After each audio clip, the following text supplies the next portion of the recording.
All right, so here we are. It's been a little while, and we are, of course, doing this ad hoc infrequently because one of the major fulfillment houses, Vision Media here in Los Angeles, is shut down for all but essential services, which means that all of our distributors, many studios who rely on them to deliver product to us, are unable to do so. But we're still able to get some stuff. And we're going to continue to talk about DVDs and Blu-rays. Tim, what have you been doing? I know you had to see some Film Week stuff this week. Well, yeah, I was on the show this week, and as everybody who listens to know now, we've been mostly talking about films streaming. We started off, of course, talking about the streaming films that were meant to be released theatrically. There are still a few of those. Yeah. But we're quickly making ourselves around to the stuff that was probably always going to be streaming. And which is sort of interesting to me. I have been enjoying, though, talking about streaming series. That's one of the supplementals that we do on Film Week now. Stuff that you can watch if you're streaming at home, because you and I don't get a chance to talk about that stuff a whole lot, except for when we do the podcast. And we talk about the DVDs and they come out. So it's kind of neat to talk about that stuff on the radio. Yeah, we should talk about a little bit of news too. I don't know if we talked about the passing of Alan Daviau, who the great cinematographer for E.T. and The Color Purple and Empire of the Sun, so many great Spielberg films, as well as Barry Levinson's Avalon, and a lot of other really amazing movies. Who, of course, has been in the motion picture retirement home out here for about a decade or so, since he had some health problems nearly 10 years ago, and he passed from COVID complications. I had the enormous privilege of meeting him and working with him when I almost wrote the book on the Godfather restoration. He was the eyes and ears in the restoration booth for Gordon Willis, and it was quite a thing to see him talk to Gordon Willis on the speakerphone and then describe the frame, and they got into their cinematographer nerdy speak, and it was quite a thing. So it's a real tragedy to lose him. And then just a few days ago, we lost Irfan Khan. Yeah. The great Indian actor from Life of Pi and Slumdog Millionaire and Puzzle. If anyone has seen Puzzle, he's just wonderful in it. And so many great Indian. Lunchbox, of course. The Lunchbox. Oh. Yeah. 1988. Was that? I don't know if that was that was her debut film, right? That was. It sure was. Yeah, that's right. Yeah. He was meant to have a much bigger part in that film. She had to cut it down, and he ended up playing a much smaller role. But that was the film that was meant to make him a movie star in Bollywood, a Bollywood movie star. Yeah. But it took another almost 2 decades for that to happen proper. And interestingly, it really happened proper with her film, The Namesake. Yeah. That's the one that when he became not an American, but international star. Yeah. That's really what made. Now, by the time you get to now, he's walking around India. He's like Madonna. He's a one name. Yeah, true. That's how big he was. Yeah. For 1 billion people. Amazing. If that's how big he. Yeah, man. He's one of those actors, and my father loved these kinds of actors where he's so subtle, he's so restrained, and he takes it all down so low, but he's so compelling that if you're sitting in a theater and he's talking, you find yourself leaning forward. You know what I mean? It's like he draws you into the performance. He doesn't come out at you. He's not hitting the back row like he's playing, a Broadway theater or something. He pulls you in. He makes you want to listen. He was just a miraculous actor, and it's terribly sad. He died of a very strange complication with an infection and something related to digestion. He was diagnosed with a fairly rare cancer. Some years ago, and I don't know if they're connected but there it is. Interestingly, not directly related to COVID. How do you feel about so the Academy has announced 2 rules changes this week. One of them is that for this year only, streaming films will be eligible for the Academy Awards. You don't have to meet the theatrical play requirements. I'm not quite sure how they are going to make rules allowances for the shorts and the documentaries, which have different rules, and because all the festivals that normally qualify the shorts there are none. So I'm not sure how they're playing those others, but at least for feature films, for the main categories, you can qualify as a streamer this year alone. And the other is they're combining the 2 sound categories, sound editing and sound mixing, into one. How do you feel about those? I have a problem with the second situation, sound editing, the combining of sound editing and sound mixing. They're not the same thing. I've done both. Yeah. And they're not the same thing, and I know why all of those crafts people are going to be a little upset about that too. The other thing, interesting, a couple of years ago, we were discussing Netflix and all of the streaming services putting their films in a theater for a week or two in very specific places to make them Academy eligible. But, while they were still running on platforms, films like Mud, of course, we had Roma and The Irishman last year, all these. But those films, they would try to do this thing. I think, is it Netflix that even bought a cinema in New York or something like that? They bought a few. They think they bought one in New York. They have bought into the Egyptian here. Yeah. So, all of these machinations in order to try to create a situation so that they could put a film in theatrical release so that it would be eligible for an Academy Award. And now we have this moment. Yeah. Yeah. Right. I mean, the irony just it runs a little deep. You know what I'm saying? You can't help it.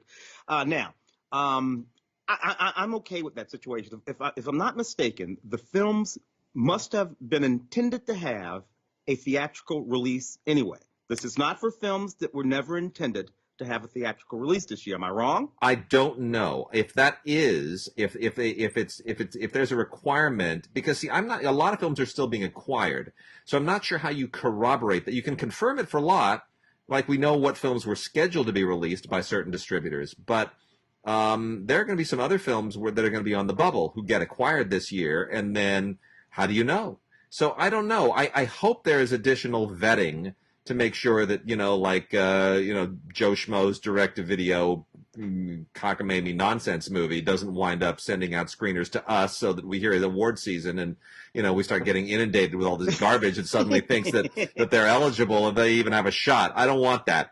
To a certain extent, these things are going to be self-filtering, right? I mean, films that are in no way, shape, or form eligible for, not eligible, but Academy Award worthy, put it that way. Yeah. Look, if you want to, hey, dude, knock yourself out with that if you want to. But I kind of feel like these things will be self-filtering. Yeah. Your crappy films are still going to be crappy films. True. I am deeply disappointed by the combination. We'll make this the end, then I'll launch into some anime. But I am deeply disappointed by the decision to combine the sound categories. I agree with you. They are, and the thing that's so sad is this was in the works end of last year. They were talking about it. It was the recommendation, believe it or not, of the sound branch. It was the branch that came up with this. Now, I can't imagine that the members of the branch would have been all that happy, but the reasoning being, well, nobody really knows the difference between these two categories, but we'll wait and see what happens at the next Oscars, because, it's usually the same film that wins in both. Well, sure enough, this year, they went to two different films. Yeah. Went to Ford versus Ferrari in 1917. And they still went ahead and did it, even though the Academy quite clearly understands the difference. And I'm wondering why they would, when they said, well, let's see what happens at this year's awards. Clearly, it didn't matter. They were going to go ahead and do it anyway. So I'm not quite sure why. It really, it's kind of problematic to me, but we'll see. For folks who don't know the difference, I'll explain it in the simplest possible way. It's more complicated than what I'm about to say, so there's no need to write in or do anything like that. But in the simplest possible way, a sound editor, aside from the fact that the word is right there, editing, right? Yeah. Also spends a good deal of time acquiring sound and then putting it together, right? It used to be sound effects editing. That used to be the name of the category. Yeah. And that's basically what it is. Yeah, and it's a sound mixer spends very little time acquiring sound. The sound has already been edited by the sound editor, and what they are doing is mixing in the levels to put everything in the place that it's supposed to be in the level up to make it sound actually mixed correctly. It's a sloppy explanation, but more or less that's what it is. Yeah, they're two completely different talent sets, two different skill sets, and the people who do the one occasionally will do the other, but they're the ones that will also say to you, yeah, these are not the same thing. Yeah, exactly. Not even because close. They will in fact know that these aren't the same thing. Yeah. Well, anyway. Well, also of note, I want to make a mention, as long as we're talking about streaming stuff, that because Netflix doesn't need our help, really. Neither does Amazon, neither does Disney Plus, neither does Hulu. But let me tell you something. Shout Factory TV is killing it.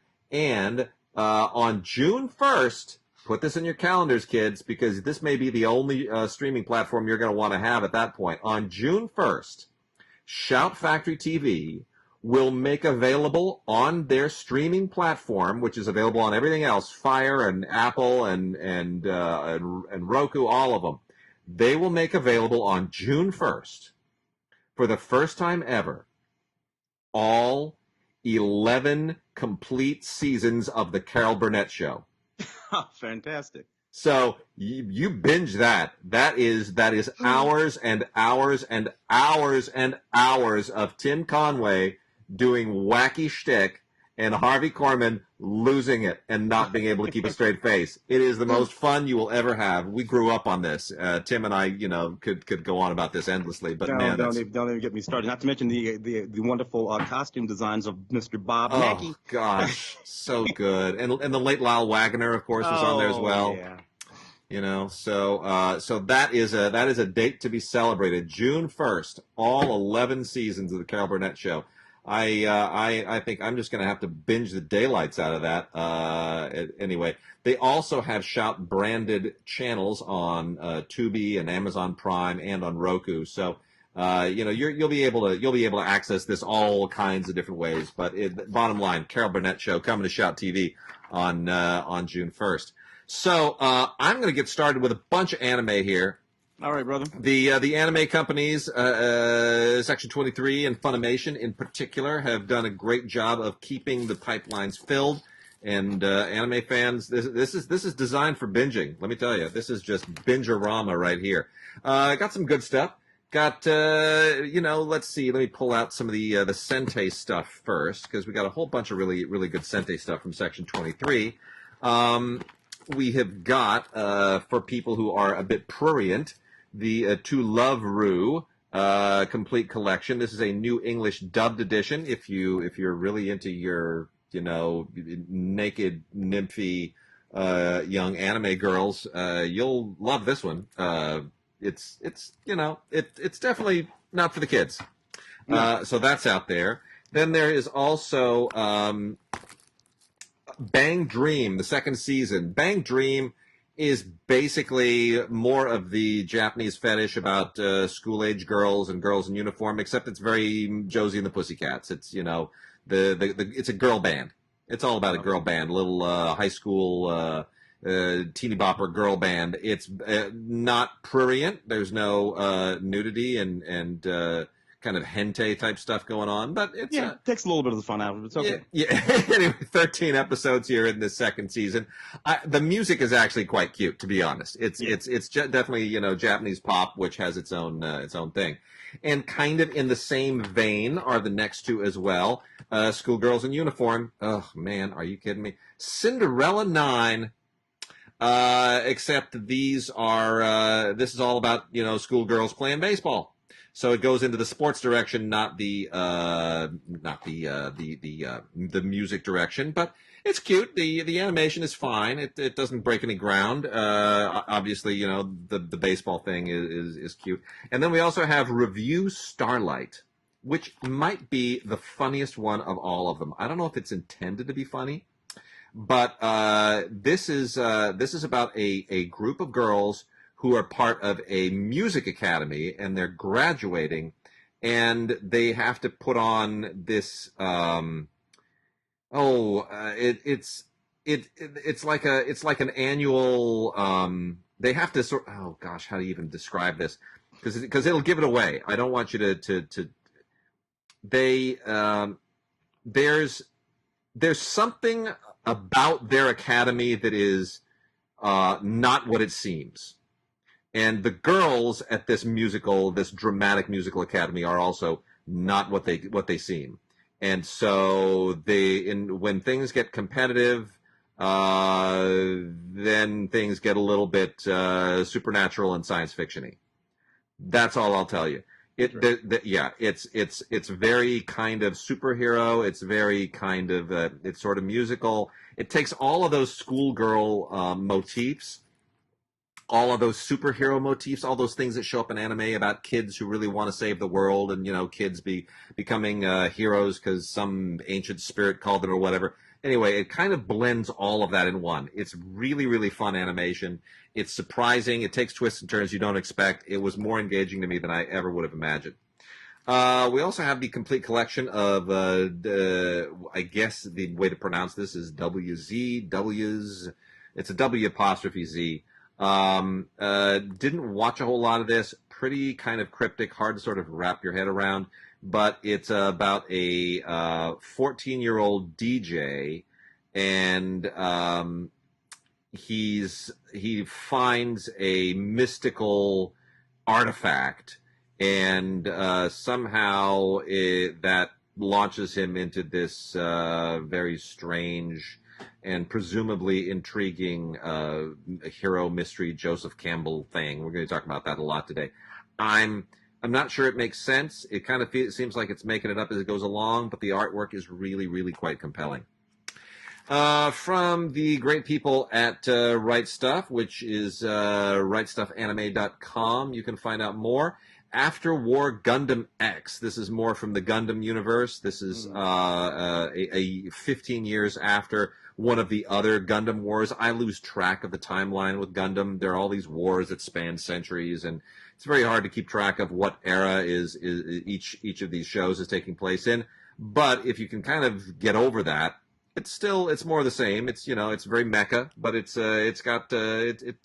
pretty good actually. It's pretty good. It's kind of a self-contained story in this case, so it doesn't require you to know everything there is to know about the rest of the Gundam universe. Got a couple in the Aria line as well. We've got this is Aria. Let's see, because I don't know this world as well as some people do, but the original Aria is here. That's the Aria the animation. That's where this stuff started. Schoolgirls and sailors, schoolgirl sailors. They're not wearing schoolgirl uniforms. They're wearing cute little Gilligan's Island sailor outfits, and they live on the planet of Aqua. That's the whole point. It's like a water planet, and it's based on a very, very famous manga, which I otherwise don't really understand and don't know anything about. But it's all sort of about this water world and the adventures that they enjoy as being part of it, and ultimately it's because they wanted to look at cute little girls in sailor outfits. And then the other one here is part one of the a different Aria series, and this is from Nozomi, also from Aria 13, from section 13. And this is, I believe, Aria the Natural TV is what this is formally known as. This is 13 episodes, kind of more of the same, but not quite as good as just the regular Aria the animation, the original. So there is that. And then lastly, from Sentai, we have Ao-chan Can't Study. And that's spelled AO-CHAN. Ao-chan Can't Study. And this is just more high school girl hijinks, and it skews relatively young. It's got a weird sense of humor to it because even though it skews young, her father writes erotic fiction, and that makes it kind of, you go, okay, is it really skewing young, or is it skewing like you watch a lot of this and you think, well, this is for little kids, and then you get into Dad and his little porn writing, and you go, maybe not so much. Kind of hard to figure out for whom this is created. Doesn't feel like adults, but it's also definitely not kids. It's very strange. Anyway, so it's about this, very, very kind of lonely girl, and how she navigates the ins and outs of this very weird life that she has with this unusual dad. Funimation has a ton of really, really cool stuff this week. More baseball with Meisei Story, Part 1, 12 episodes. It's basically a baseball show. It's a sequel to the 1985 manga Touch, and it's just about step brothers who are terrific baseball players and their ambitions. It's good. It's not amazing or anything, but it's good. AFTERLOST, Where I End and You Begin, the complete series. Really, the animation's good, but the writing is really, really good. This is a post-apocalyptic drama, 12 episodes, lots of really interesting extras on it. And it is about a girl who is the last survivor of a city that has vanished. And it is very Joseph Campbell-like, but it's really, really interesting because it doesn't do what you expect it to do in that hero's journey thing. So it's called AFTERLOST, Where I End and You Begin. The complete series is on Blu-ray. Really worth checking out. Let's see here. Another One Piece. This is One Piece Stampede. If you want to, get back into the world of One Piece, it just keeps on going and keeps on going. This is this has been released the 20th anniversary of the original One Piece film, and it's it's more of the same. Firemen are the central concern in Fire Force, and that's about a unit. This is DVD and Blu-ray. Altogether. This was a big deal last year, and it is also kind of post-apocalyptic. The problem is, and you think we have problems with COVID, the problem here is that people just burst into flames randomly. Yeah. Can you imagine? That always burns. Yeah. There we go. Thank you, Tim Cockshell. Anyway. So this is about a force of firemen whose job is to not put out the inferno of a house, but to put out people when they just spontaneously burst into flames. And it takes a really, really weird turn in the middle. I'm not sure I like the turn that it takes. It's a little disturbing, but it certainly is unexpected. I will give them that. Attack on Titan, Season 3, Part 2, continues this amazing epic battle. This is a great Digipack set. Has a really bunch of cool stuff in it, including a booklet, an 80-page art booklet with interviews with the people who made this. Attack on Titan is supposed to be turned into an epic live-action series as well. I think Warner Brothers has been planning to do that. Who knows when that's going to show up now. But anyway, tons of special features on this. Really one of the best sort of epic science fiction sagas on anime in the last decade or so. And this does not disappoint. The writing, everything else, the artwork, really, really superb. Wise Man's Grandchild, the complete series. More sort of fantasy fiction. This is also a box set. Has a booklet with a lot of manga drawings in it and whatnot. There is commentary and little cards and all kinds of things on it. I don't know that Wise Man's Grandchild is necessarily a great series. It's interesting, but I've certainly seen better.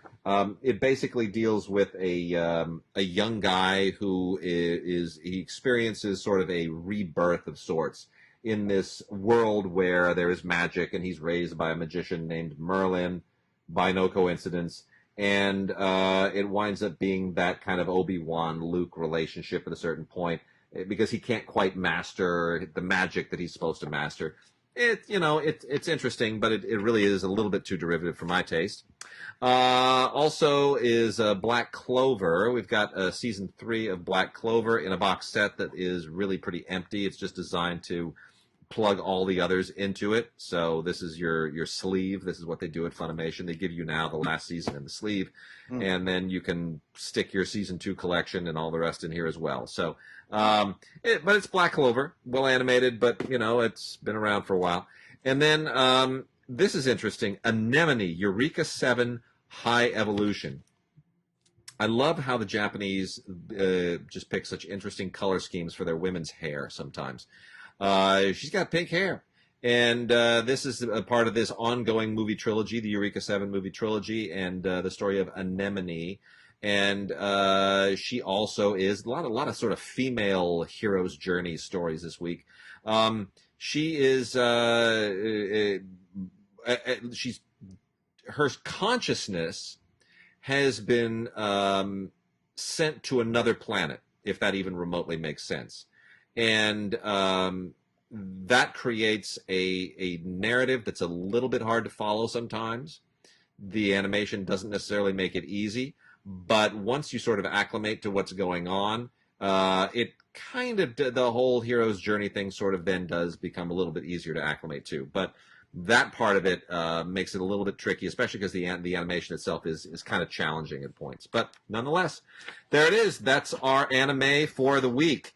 Tim, what are we going to bounce into next? I've been looking at some of these docs over here, so I'll do a few of those if you're into it. Yeah. I kind of need, particularly this one, a 2018 documentary by a guy named Paul Duane called "While You Live, Shine." Very, very interesting subject here. So there's this thing called the Silicos Epitaph, and it is believed to be the oldest surviving complete musical composition on Earth. Whoa. Some people date it from the 1st or 2nd century AD.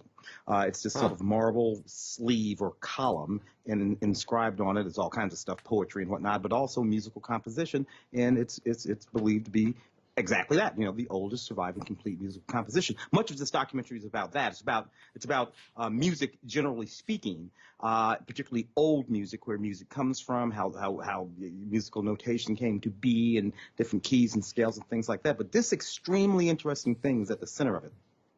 So if you're in any way, shape, or form interested in music, you're definitely going to want to see this film, While You Live, Shine. And then there's this neat. Tell me, Scream Queen, my Nightmare on Elm Street, correct? That's the film we're talking about? That's it. Because I talked about that film on the radio. So Nightmare on Elm Street 2 is actually the film we're talking about. Nightmare on Elm Street comes out, big gigantic hit. They make a sequel. And my Nightmare on Elm Street 2, even at the time, was the gayest film you had ever seen. Ever. It was so gay. I remember sitting, and funny how some guys didn't get it. Remember sitting next to Bridget. Go see this movie. It's 1980 or whatever the hell it was that movie came out. Nightmare on Elm Street 2. Yeah. And my wife gives me a little nudge, and she says, "This film is so gay." And I'm like, "It is?" And then I continue watching the movie, and I'm like, "Oh, it is." It is. And if you watch it now, so I say this, and now everyone who goes and watches A Nightmare on Elm Street 2 is going to see this incredibly gay film. The star of that film was a guy named Mark Patton, who is at the center of this documentary about all of that. Mark was this up-and-coming young actor in the closet. He had been on Broadway and off-Broadway in a number of plays. He had been in TV commercials and a lot of television. He was an up-and-coming young guy, gets cast in this movie. And he simply plays the movie exactly as the movie was written, exactly as he was directed to play it. And by doing that, he basically outed himself. Oh my gosh. And because everyone was like, "Mark, we didn't know you were gay," and he's like, "Well, I am, but I don't know how you know." And he's like, "Well, we saw that movie, and you're so gay in that movie." And sure enough, if you go watch the movie, it's a very interesting sort of thing that's going on. Listening to all of these people from 35 years ago talk about that, it really it actually ended his career. At the time, being a sort of, because he was a bit of a sex symbol in the roles he had been playing. And it kind of took his career out. So this is a very sort of interesting look back at culture there and how we can be oblivious to things at times. The vinyl revival, neat documentary that explores the resurgence of vinyl. It looks at the last shop standing, which is this record store that was about to go out of business for a very, very long time, and somewhere along the way, vinyl records started to become popular again. I guess. Crazy. What would it be? Would it be your millenniums or would it be your Gen Xers? It feels like it started to happen about 20 years ago, actually. Yeah, because I remember when all the record stores turned into CD stores, and then the actual vinyl section, the one got larger and larger, and then the other got smaller and smaller. And there was a moment right after after 2000 when suddenly there are like these $35 vinyl special sets being released, and it's basically DJs who kept it alive. You know? Yeah. The real Ben Digger DJ guys, sampling and all that. This is a good documentary. You got Philip Selway from Radiohead. You got Nick Mason from Pink Floyd. You got Ada Utley from Portishead. All kinds of great guys. Joel Gideon from Brian Jonestown Massacre, and they're all talking about the era that was, when it went away, and how and why and what it means to sort of coming back. I really, really like that. This Alex Gibney documentary, Citizen K, about Mikhail Gordorovsky. Oh, this is great. I love this doc. Hey, look, this guy. This is just an interesting story. And I suppose different people have different points of views about this. I've been following this stuff for a very long time. You and I have, I covered this on Film Week. I mean, he's living in exile. He's one of the oligarchs who went toe to toe with Putin, and he's a dissident now. But he's such a fascinating guy. You don't know whether or not he's a good guy or a bad guy. And the thing of it is, it almost doesn't matter. Yeah. Because to the extent that he's a good guy or a bad guy, look, he came by those billions the way he came by those billions. So if you're looking at that, that's what you're looking at. And he's really up that oligarchy. He can see that oligarchy. He can see it. Oh, and he's up front in the movie too about he loves money, and he will do anything to make money. Like money. He is that guy. He is unapologetic about it. Yeah. But he goes up against Putin. Yeah. So it's an interesting sort of dynamic that's going on in that film, and of course we know what happened to some of the other folks that went up against Putin. Indeed. Things that involve Cobalt-19. Yeah. Cold Blue. This is a really neat documentary by Eric Nilsson. It's a tribute both to the 8th Air Force, who flew all sorts of missions during World War II, bombing missions, and William Wyler, who made movies during that time and about that time. That time. So this is doing both of those things at the same time. And it really is a fascinating film. Lots and lots of archival footage. Is there anything special on that? There is the original Memphis Belle, Story of a Flying Fortress from 1944, restored in 4K, but here on Blu-ray, so it's only a high def transfer. But they restored it in 4K. And that's the original film that inspired the feature film Memphis Belle that had Harry Connick and all those guys in it, So that's here, and that's one of the most famous of the World War II films made by major filmmakers. And they get an audio commentary with Catherine Weiler and Eric Nelson, who directed it. So it's pretty cool. It's pretty cool. 1990, dude. That Michael Caton Jones film. That was 1990. Isn't that crazy? It's just so crazy. I mean, I went to the junket for that film. Tell me if I'm saying this right. Cinecite, the accidental spy. Say it for me.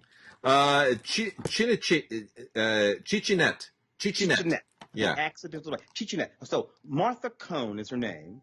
She's 98 years old when the film was made. Anyway, she was 98 years old. A French Jewish woman who was a simply splendid spy in Nazi Germany.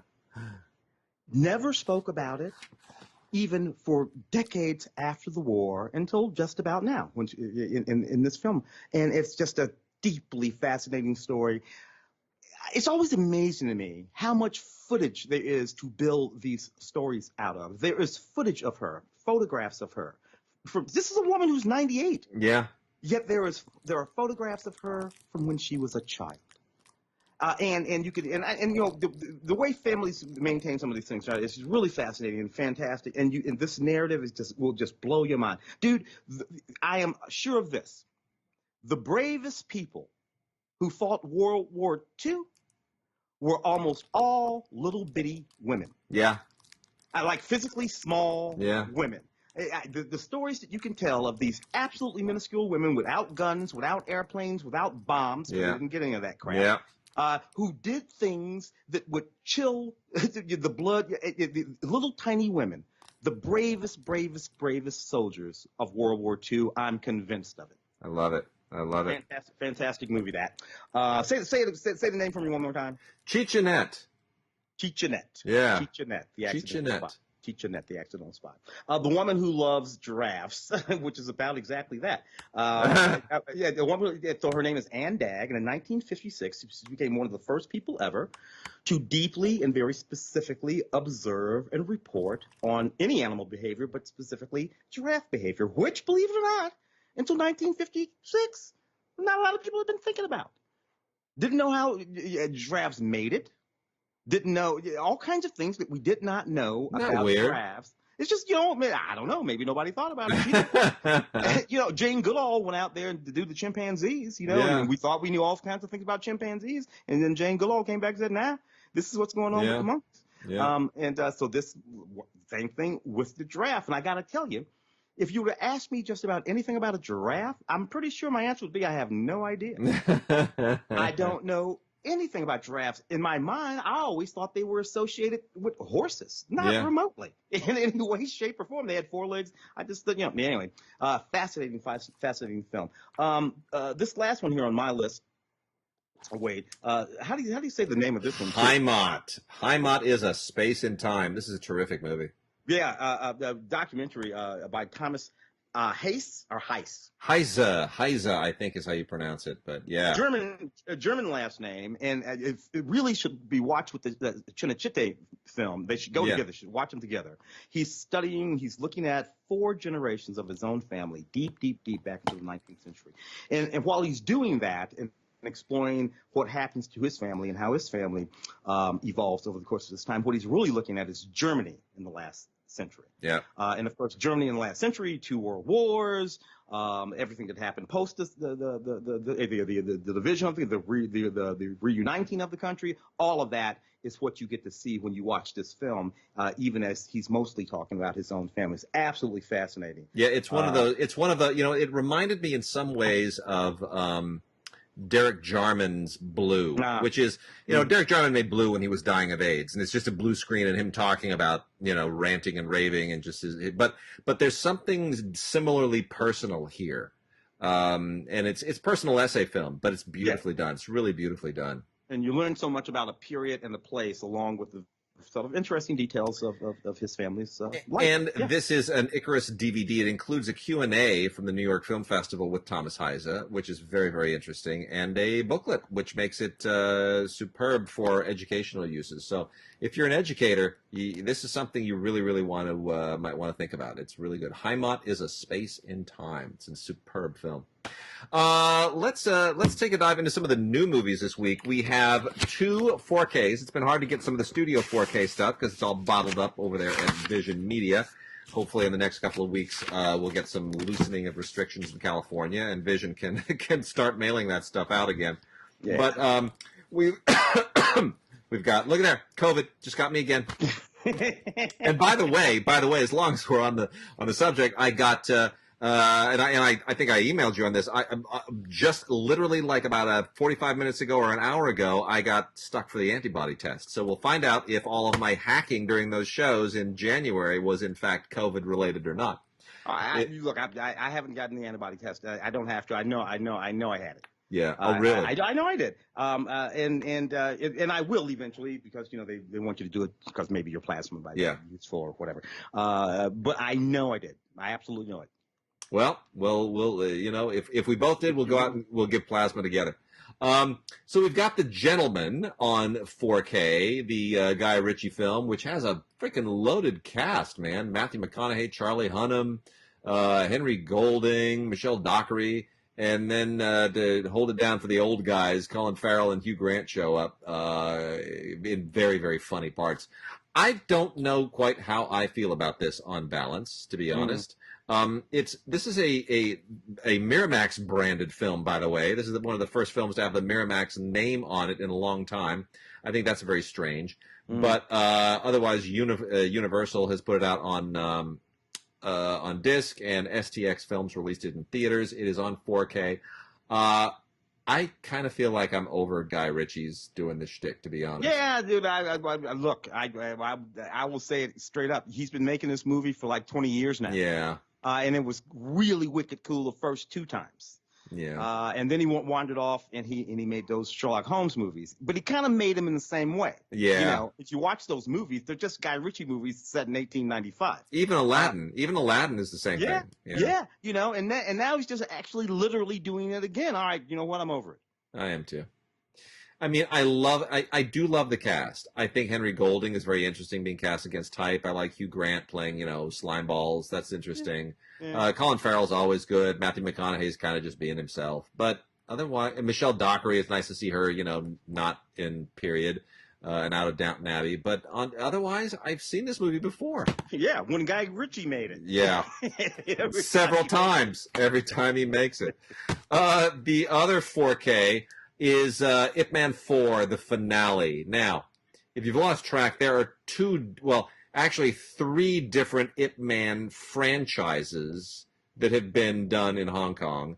And one of them is only a one-off. It's the Wong Kar-wai film, the Grandmaster. Then there's another series of Ip Man films, which are both older and younger Ip Man.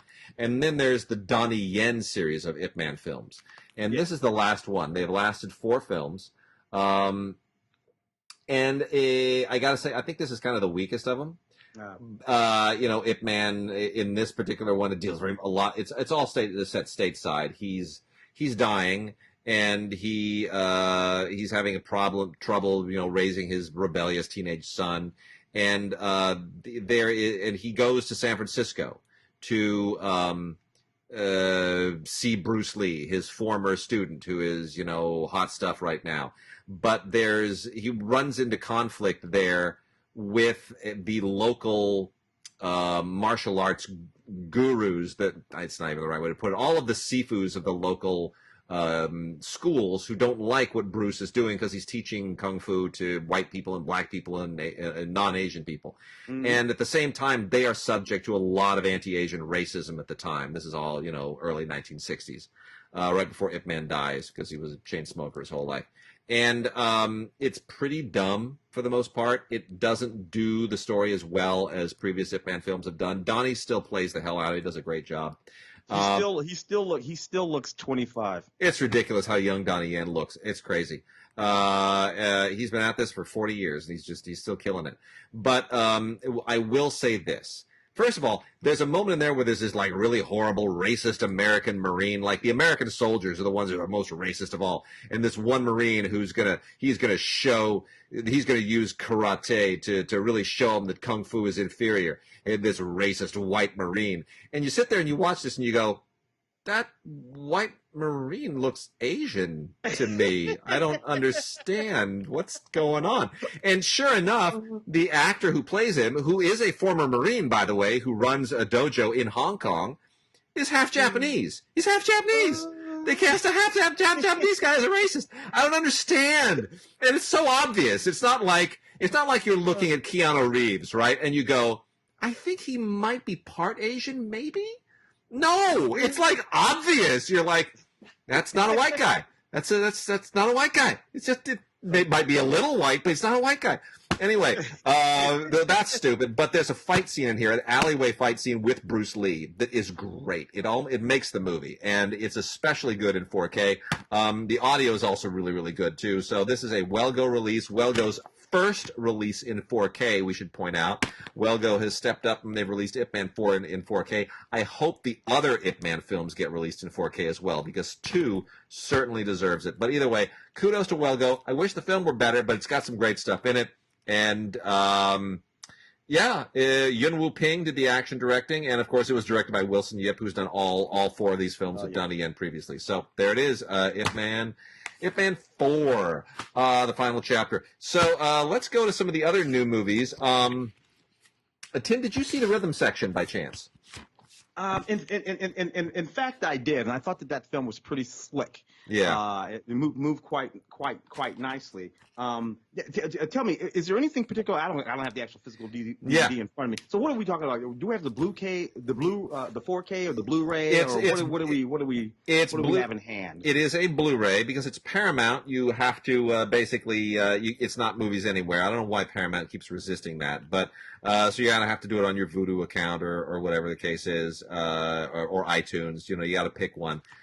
Hopefully, at one point you don't have to, and they'll just go with Movies Anywhere. I don't know what the cost issue is, but anyway, it's a pretty neat movie. Blake Lively. It's a revenge movie. Yeah, it's a revenge movie. She's doing the crash. They killed her family. She's gonna go get them, and she in fact does. Yeah, I mean she had a horrible loss of her family. She's turned into like a prostitute and a heroin addict until Jude Law who's a renegade ex-secret agent, pulls her out and says, "You want to get revenge here? I'll teach you how to be La Femme Nikita," and he basically does. It's got a lot of rip-roaring stuff in it. Blake Lively's really good. It was produced by Barbara Broccoli. I think they wanted this to be a franchise. I don't know if it's necessarily going to be, but it fits right in. It slots right in there, kind of with Salt and Atomic Blonde and La Femme Nikita and all the badass, butt-kicking, revenge-driven girl movies. There it is. So, and I like Jude Law in this a lot. It's just Jude. He's kind of doing a little bit of the same thing that he was doing in Captain Marvel, but he's Jude Law. Yeah. I like that he's playing second fiddle to these butt-kicking women lately. It's kind of cool. I saw that movie Looking for Alaska. Yeah, I think I was on the show when that came out with Charlie Plummer, and it's a perfectly sweet little movie. A student arrives at a boarding school and he meets this girl and named Alaska, and they get to know each other and they sort of hang out and fall in love. But it's just a sort of like sweet little movie. And then there's something going on in the background which will give away the story, so I won't give that away. But it's just the sweetest little movie that you could ever want to see. What's on that? Did it come with anything? Any special features? Not terribly. There's deleted scenes and a couple of featurettes. That's all. The deleted scenes, I took a look at the deleted scenes. Didn't see anything there that really kind of was all that interesting. Of the featurettes, the second one, which is called In Search of a Great Perhaps, Taking Alaska from Page to Screen, is a pretty straightforward how we made the movie featurette, but it's good. It's good. Some interesting stuff in it. Every movie's different, and this one's not bad. It's got a cute cast. I like this. Yeah. I saw that movie Like a Boss for the show when it came out, a couple of months ago. Miguel, Tiffany Haddish film with Rose Byrne. That's a very sort of weird casting there. Tiffany Haddish and Rose Byrne as lifelong friends, go all the way back to junior high, and they're sort of coming up, and they've had this company and they're trying to make some money, and then Salma Hayek comes in as this shark who runs this gigantic corporation. She's going to buy their company, but she wants to reshape their company into her own sort of image, and Tiffany doesn't want that to happen, but Rose is kind of, we need to pay the bills. And then you have one of these sort of wacky comedies. It was, by fits and hitches, it was occasionally funny. Yeah. But not like Billy Porter was the thing. He was funny. He's just hysterical, Billy Porter. I don't know where that guy came from. I don't either. Thank goodness for him. I still feel though Rose Byrne. I feel like both. The part of the thing here is that Rose Byrne and Tiffany Haddish both deserve a better movie than this. Yeah. And it might be one that they're both in. It might not be. But I feel like Rose Byrne has never quite found her groove in a movie. And I feel like nobody has quite yet written a comedy that steps up to what Tiffany Haddish can do. Yeah. She can carry a movie, but I just don't know that anybody's written one for her. So we'll see. The Dark Red. So the Dark Red is basically one of those. It's like it's in the Rosemary's Baby, the evil spawn, Hereditary, right? It's in that genre. And I don't know if it really quite works. She's been kidnapped basically by this weird cult that it has to do with your blood type, which I never quite understood, and presumably it lets you. She possesses the power to basically control other people's thoughts. Anyway, and it all has to do with her child, and it gets a little bit overly convoluted with all of the mythology. Is it scary? I guess so. If you turn the lights out and watch it at like 1 a.m, it's probably going to scare the daylights out of you. I don't know that it's necessarily better than something like Hereditary, which I don't particularly love, but it's Hereditary at least didn't require me to do mental gymnastics to sort of figure out all the stuff involved in it. Ride Like a Girl. Teresa Palmer and Sam Neill. Interesting Australian film, true story of Michelle Payne. Did you get a chance to see this one, Tim? I did not see that one for the show. No, it's really a great story. It's the true story of Michelle Payne, who from the time she was a little girl, she wanted to be a jockey, and it's all about the realizing your life's goal, which was to win the Melbourne Cup, and it's not a straight shot. It's a rough story and all the life hurdles you've got to go through. Sam Neill plays her dad beautifully and wonderfully, and I'm not giving anything away. The movie wouldn't exist if she didn't actually grow up to win the Melbourne Cup. That's kind of what the story's all about. So, yes, she does succeed. But the story is, of course, how and what she overcomes. And it's ultimately about the family relationships with her dad and her brother. And it's very, very sweet. It's just really, really sweet. There's certain things I'm not going to give away because you don't expect them. But, boy, it really has so much heart. So it's really sweet. I'm just sorry it's not on Blu-ray. It's only on DVD from Paramount. But it's still worth checking out, even if you just rent it. Ride Like a Girl also includes a digital code. All right. Let's see, where else are we going to go now? Where are we going? Well, you know what? Let me knock off a couple of TV things here. We were not able to get physical product for these, but because obviously the constraint. But we were able to get some links to take a look at them. And the first one is,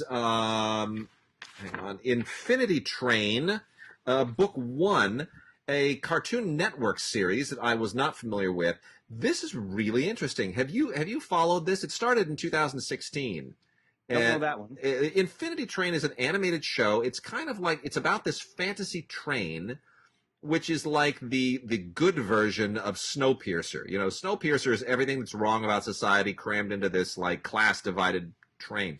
This is a train that has all of these. It's like a magic train, and the cars of the train give you all of these really interesting sort of. They're all like fantasy escapes, right? Different worlds on the train, and the passengers they pick up are people who need to resolve something. So it's a little bit like Fantasy Island on a train, if that makes sense, right? And so each book is apparently a different story, and book 1 is very specifically the story of Tulip, this girl who Ashley Jolson is the actress who does the voice, who's this teenage girl who is really, really just plagued by the fact that her parents are getting divorced, and she through the the adventure on the train, is able to sort of come to grips with these things. And she's a really interesting character, and she doesn't necessarily want to stay on the train. That's what makes it really interesting. So Infinity Train Book 1, I think, is really, really good for kids. It touches on so many interesting subjects and everything else. The other one that we got sent, and I was able to pretty much look at all of this, was the Season 8 box set of Arrow. Doesn't look as good streaming. I actually followed all of that, man. So Arrow, its last season of Arrow, only 10 episodes.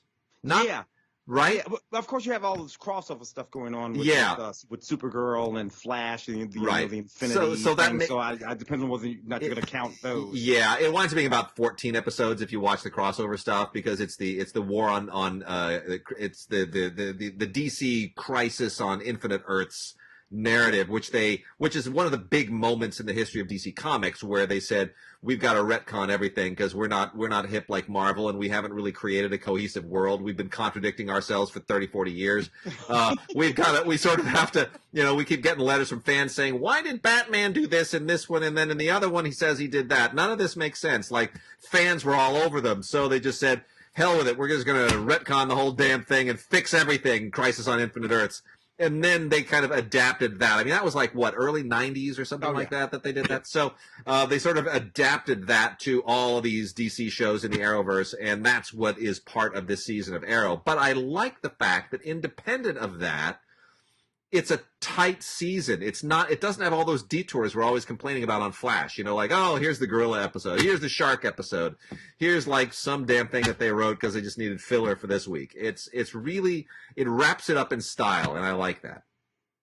Yeah, it really does. Good stuff. Yeah. And it even sets up a possible spin-off, which I think is really interesting. So that's really cool. So anyway, Arrow Season 8 might well be the best season of the series, just because it is so tight and so cool. Let's see. So let's touch on some older movies real quick. We've got a ton of Kino here. Let me just ramble. Let me see how long we got left on the show too. Got a little bit. Let me blow through some of this Kino stuff. The Kino Studio Classics.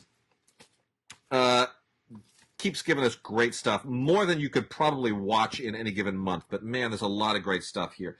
So I'm just going to pull out some of the really, really key ones from this month. Billy Liar with Tom Courtenay and Julie Christie. Fantastic movie from 1963. One of the great kind of angry young men movies from that kitchen sink realism moment in the early 60s. This is 1963. John Schlesinger just really starting to kind of come on strong. By the end of the decade, he'll have directed the Best Picture. And this is an absolutely great movie. It's Julie Christie. Just oh my gosh, it's in that movie. Just 1963 Julie Christie. Forget about it. I know. It just captures that moment, that kind of hip early 60s moment in England, and Tom Courtenay is just absolutely terrific as this guy who's an assistant to an undertaker, who is kind of he's sort of a Walter Mitty type figure, like a grittier Walter Mitty, and that's why they call him Billy Liar, because he makes up these stories. And Julie Christie is just gorgeous and hot, and she's got all the hip fashion, and she's just it. She's the one that basically makes him come out of his shell, gets him to move out of his parents' house, and it's a really, really wonderful movie, and it's got all the same kind of vibe that made so many of these movies great, like The Knack and How to Get It. Really a wonderful movie. Lives of a Bengal Lancer from 1935 with Gary Cooper is kind of forgotten now, but they've restored this beautifully with a new 4K master, directed by Henry Hathaway, and considering that that movies are really, like, talkies are pretty young at this time. Yeah. This is already really sophisticated filmmaking by 1935. Hollywood figured it out very, very, very quickly, and this is set in India during the Raj, and the story of the Khyber Pass and the men who guard it, and all of the military and melodramatic machinations that go on thereabouts. It gets a little bit like, you can tell a lot of it is very, very soundstagey, but still. The politics of it are a little difficult today. They are, because it's celebrating British imperialism before Indian independence, basically. Yeah. But at the time, and it's very, very well made. So that's worth checking out. That has an audio commentary on it that definitely contextualizes a lot of that. Beau Geste. Speaking of. Also with Gary Cooper, Ray Milland, and Robert Preston from 1939, a year that would have elevated this possibly to a Best Picture winner if not for the fact that it was the same year as Gone with the Wind and Wizard of Oz and Mr. Smith Goes to Washington and just about every other great damn thing. But look, it's a bunch of guys in the French Foreign Legion, and it's got romance, and it's got action, and it's got humor, and it's just fantastic. It's absolutely wonderful. I love this movie, and it's just one of the great movies of that year. Beau Geste. Well, William Wellman. What are you gonna do? I know, William Wellman, so good. Let me just hit a couple more of these. The Sound Barrier is a must. This is one of the most underrated of David Lean's films. It's kind of like David Lean's version of The Right Stuff before The Right Stuff. Mm-hmm. David Lean, when he was transitioning out of all of the Dickens stuff, Great Expectations and Oliver Twist, and all of the Noel Coward stuff that he was doing at the time, he was basically doing just Noel Coward and then Dickens, and then he needed to transition to something better, which eventually was Summertime, when he shot Summertime in full color, only his second color film after Blithe Spirit, which he shot in Venice with Katharine Hepburn, and then he migrated from that to all the other epics, Quai and Lawrence and everything else. But right in between there, he made The Sound Barrier. Yeah, Terrence Rattigan wrote it and conceived the story. And it's got Ralph Richardson, David Lean's then wife, Ann Todd, John Justin. It's a really, really good, great British film. You see the director that he's going to be emerging from this. It is a really, really good film. It's got some great aviation stuff in it. And it's just so smart. It won the 1953 Oscar for Best Sound Recording. Not sound editing. Not sound editing. Sound recording. How apropos. I know, but it's a terrific film. It's really good. I'll give one more here, and then we'll turn something over to you. If there's anything, I know we've got some foreign here that I think you saw some of the foreign. A couple of these, a couple of foreigns. Let's see. Let me pull one more out of here. Come back to some of these maybe a little. Oh, you know what? Here's what we're gonna do, because Richard Libertini is in this. Don't Drink the Water. Don't Drink the Water with Jackie Gleason from 1969. My good dear friend, the late Richard Libertini, is in this and incredibly funny in it. If you haven't seen this, you've got to see it. From 1969, this was a Rollins Joffe production because Woody Allen wrote the original play, did not direct the movie. This is directed by Howard Morris. But you can tell it's Woody Allen's humor all the way through. It's just interesting somebody else directing his material. And he didn't write the screenplay either, but boy, is this absolutely a stone cold riot of a film. So Jackie Gleason, and I think they did a TV version of this about 15, 20 years ago, maybe too. Anyway, this is all kind of Cold War satire, in which you have this guy from New Jersey, played by Jackie Gleason, with his family, who just take a vacation to Europe. Just an ordinary thing, and they go to this country, this imaginary country called Bulgaria, and next thing they know, the whole family is arrested for spying, and they have to hole up in the American embassy, and the whole thing turns into an international incident, and it is so stone cold crazy and so funny. And I don't know if anybody today who doesn't remember the Cold War would really fully appreciate the absurdity of it, but it's so good. It gets into mad world territory. It's really funny. Don't Drink the Water. It's kind of catch-20, same sort of thing, catch-22. Indeed. You had to sort of be there. You did. Yeah. Well, anyway, it's Jack Gleason and Estelle Parsons. They're just a great team. They're so funny. And from 1969, it has an audio commentary by Howard S. Berger and Nathaniel Thompson that is really, really fun. So there is that. Let's. So what else? What else should we hit on here before we wrap this out? I did see A Faithful Man. If we're talking about the 2018 film, that's the one you're talking about. Yeah. The Louis Garrel film, which is a really, really interesting film, fun film. Slightly dark drama with a little bit of comedy in it. It's basically about this woman. She's married to this guy. She gets pregnant by that guy's best friend. Leaves him and marries that guy. That guy dies, and she wants to go back to the husband. And it's about how that sort of works out, jealousy and love and all that kind of stuff. It's kind of neat. Anything special on that DVD, man? Not at all. Not a single thing, unfortunately. But if you want to see Lily Rose Depp, though, she's in the movie.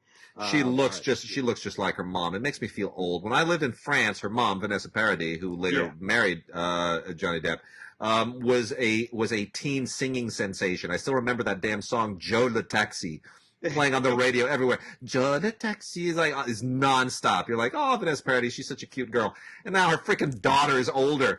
Makes me feel so old. I can't stand it, but it looks just like she did. She's a spitting image of her mom. There's very little Johnny in that face. If you look really closely, you're like, yeah, a little bit. It's in the chin, but she has her mother's face. Anyway, Johnny should have stayed with Vanessa, if you ask me. Boy, I agree. People on Fire, which is really, really sort of funny comedy that takes place. You have this Palestinian kid from East Jerusalem. He works on this soap opera. The soap opera, which is hysterical, it's about a Palestinian spy who falls in love with an Israeli police officer. And Palestinians love the soap opera, and Israelis love the soap opera. And central to the soap opera is this checkpoint that you have to go. And that checkpoint is the actual checkpoint that our hero in this film has to pass through literally every day. And, given the circumstances in Israel and Palestine and the tensions and all of that together, that a film like this can come out of all of that, a film so funny and so sharp and so insightful, because Palestinians, of course, love that show for a whole set of different reasons than Israelis love that show. Yeah. Yet they all love the show. Yeah. They are interpreting it completely and totally incorrect. I thought it was just an absolutely hysterical old movie. Tel Aviv on Fire. And that is a Blu-ray from Cohen. And then we have another in the contemporary classics line from Cohen Media, which is Shooting the Mafia. This is an Italian documentary made last year about a woman who basically spent her entire life basically being a photographer of mob events, mob crime. I mean, that was like her whole. She documented the whole history of the mob in Sicily, and it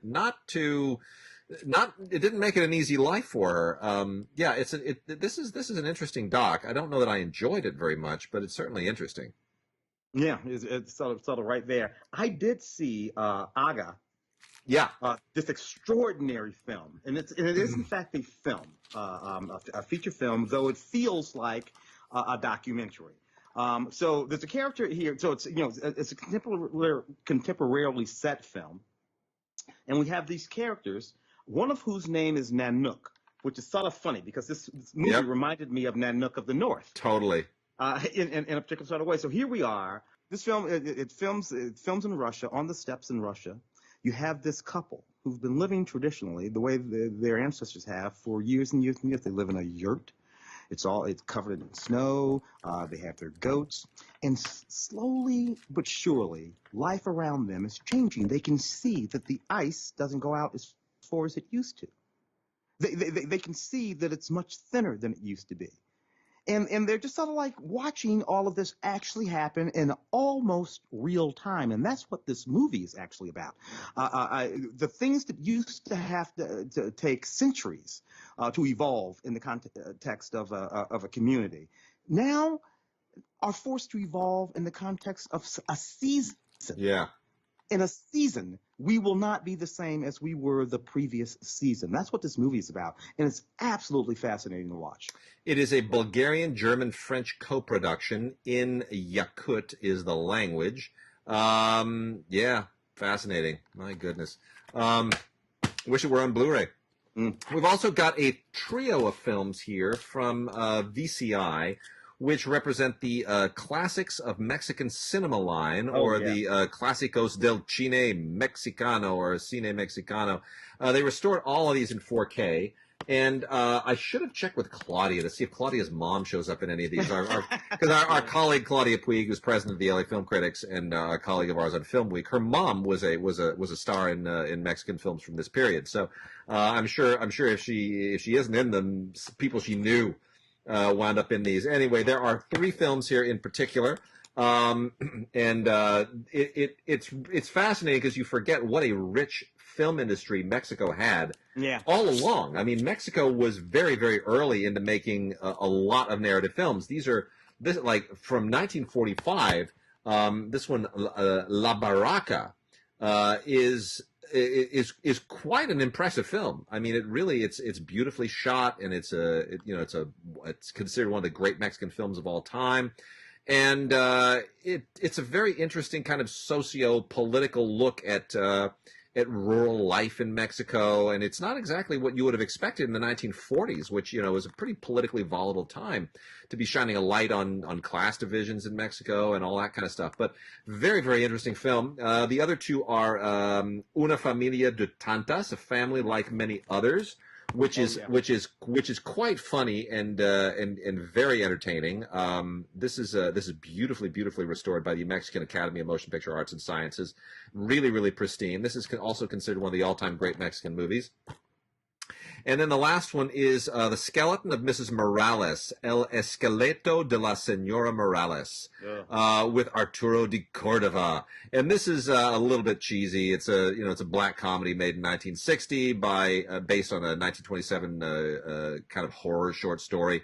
It's okay. It's probably a little bit of a stretch for this to appeal to people outside of really core Mexican cinema admirers. But the other 2, Family Like Many Others and La Barraca, both very, very, very good. Outstanding. Let's see what else we got here. Real quickly, we've got about 5 minutes left before we call this quits. Got another 4K here. This is an animated film. And this will be a giveaway this week. I've got 5 giveaways if you want Blu-ray copies of this. I'm reviewing the 4K right now, but we've got animated Blu-rays to give away for this animated film. This is from Wellgo. It's called NeZha, Choose Your Destiny, NeZha. It is really, really. This is a very unusual movie because it's the story of a boy named NeZha who he's sort of a demigod. He's kind of born of mythical origins. Kind of a demon child. Kind of a demon child. Yeah, a little bit. Yeah, kind of. Yeah, and he's feared because of what his destiny presumably is. You know, he's supposed to be like the destroyer of the world. And so the question is, do you get to choose your destiny if someone else has chosen it for you? I mean, does free will mean anything? Do you have to be that thing that you're forecast? It's really, really interesting animation. It's written and directed by Zhao Zi, only goes by the one name, Zhao Zi. It's a Chinese film, made by the Beijing Enlight Pictures Company in Beijing. I know China's not exactly popular in the world right now, but don't take it out on Chinese filmmakers. They need your help and your support. And it is beautiful in 4K, but it is also really impressive in Blu-ray. So I don't think you have to have it on 4K unless you're really into 4K animation. It's 3D animation, and it's computer animation, very imaginative, very, very clever, extremely well done, much better than you might expect if you've seen Chinese animation from recent years. Anyway, we're giving away 5 of these, and you have plenty of time to watch them. So if you want to be part of that, go ahead and email us at gods@digigods.com or gods@cinegods.com and put NEZHA in the subject line, name and address in the body of the email. The Postal Service is not at its highest level of efficiency right now, so it could take some time. But once we let you know, you can go ahead and once we let you know that you've won, go ahead and do it. Make sure those emails get to us, please, by May 7th. May 7th. And then we will pick 5 very lucky people to get Blu-ray copies of NeZha Choose Your Destiny. Let's see. A couple of, let me got a few other things here that we could probably make mention of. Criterions. Let's talk about I see some of these down at the bottom of my list. Let's do these Criterions. Are you a fan of Miranda July, Tim? Well, yeah, that answers my question. So, I can't say anything. Yeah, I mean, here's the thing. Miranda July is, of course, part of the whole whatchamacallit, the puffy chair, the brothers, the Duplass boys and all that. Yeah, she's part of that whole movement, the mumblecore. That's it, the mumblecore movement. I find those movies just really flabby and not very interesting. But I guess the whole point of them is that they're flabby. This was made in 2005, right about the beginning of that mumblecore thing, and it's it's me, you, and everyone we know, and it's well intentioned. It's got the Criterion treatment, so it clearly means something to somebody. Miranda July certainly has a following. I don't particularly like the film, but what do I know? It's on Criterion. If you're a Criterion completist, you got to have it. It definitely, for me, the extras are more interesting. There's a conversation with July and Lena Dunham about, and don't worry if you hate Lena Dunham, it's okay. She's just basically carrying on the conversation about how July became, a filmmaker and got into, making movies. And there's, stuff from the Deauville Film Festival. There's some stuff from July's own archives, footage from the 2003 Sundance Lab where she workshopped this film. And then there's, short films that she made and a bunch of other stuff. So it's kind of a celebration of Miranda July. Then there is The Cremator, Cremator, by Juraj Herz from 1969. This is a Czech New Wave film. Yeah. Juraj Herz. I'm sure I didn't pronounce that correctly. I love Czech New Wave films. I find this really, really compelling. This is very, very Kafka-esque. This is it's set in Prague in the 30s, if I recall correctly. Yeah, yes, it is. Absolutely fascinating. Yeah, it is. To take a look at. Yeah, it's really good. I mean, it's everything those Czech New Wave films are, which is it makes really potent commentary on totalitarianism and all of those sort of Kafka-esque. It uses Nazism as sort of an analogy for communism. So. Obviously, the censors in 1969 didn't quite figure that out, and or at least they did at a certain point, and then they banned it. But It is restored here in 4K. It is gorgeous. There's a short documentary from 2011 where Hares visits the original filming locations and talks about making the film. It's really, really impressive. And there's another documentary from 2017 about the composer. So it's superb. Let's go out, Tim, on a very deserving film because there's another Wes Anderson movie due later this year. We don't know. Yes. We don't know when, but by golly, the Grand Budapest Hotel is the one Wes Anderson film that has not gotten the Blu-ray Criterion treatment. It finally has. All of Wes Anderson's stuff eventually winds up on Criterion because he insists on it. And I love the Grand Budapest Hotel. Extraordinary film for so many different reasons. For one of the things, the sort of lineage that it comes out of. Yeah, I love that. What I love most about it is the sort of technical acuity that he applies to it, all of the different aspect ratios that he uses across the arc of the film that are not arbitrary in any way, shape, or form. They're very, very specific when he's using a particular aspect ratio. And then you just have these really, really wonderful performances in this film. It's just really a great movie. It is. Grand Budapest Hotel is the one that won him his Screenwriting Academy Award for Best Original Screenplay, and or was it adapted? Is this original or adapted? I can't remember. But yeah, good question. You can never. Keep going. But it is such a fun film. He plays. The thing about Wes Anderson is that sometimes he becomes a slave to his own stylistic inclinations, and sometimes they liberate him. And if you look at something like The Life Aquatic, I think is one where he kind of becomes a slave to his own instincts. But here, it's such a fun throwback to so many other original movies. It's a throwback to movies from the 1930s and 40s. It's a throwback to a certain kind of European, Czech, or Hungarian filmmaking. And Ralph Fiennes is so funny, and everybody is just having so much fun. And you really, really do feel that Wes Anderson is just he could sit there and make this movie forever, and you could probably watch it forever. It's an enormous amount of fun. Yeah, go give a guy like Tony Revolori. It's not a big star or anything like that. I mean, it's kind of easy if you're using Owen Wilson. But Tony comes in and he really does an excellent job in the film. Original screenplay with a story conceived with Hugo Guinness, but yes, original screenplay. There it is. Well, I mean, it's just an absolutely beautiful, beautiful Blu-ray. The making of the film, which is a new documentary, the making of the Grand Budapest Hotel, new interviews with cast and crew, video essays from 2015 and 2020.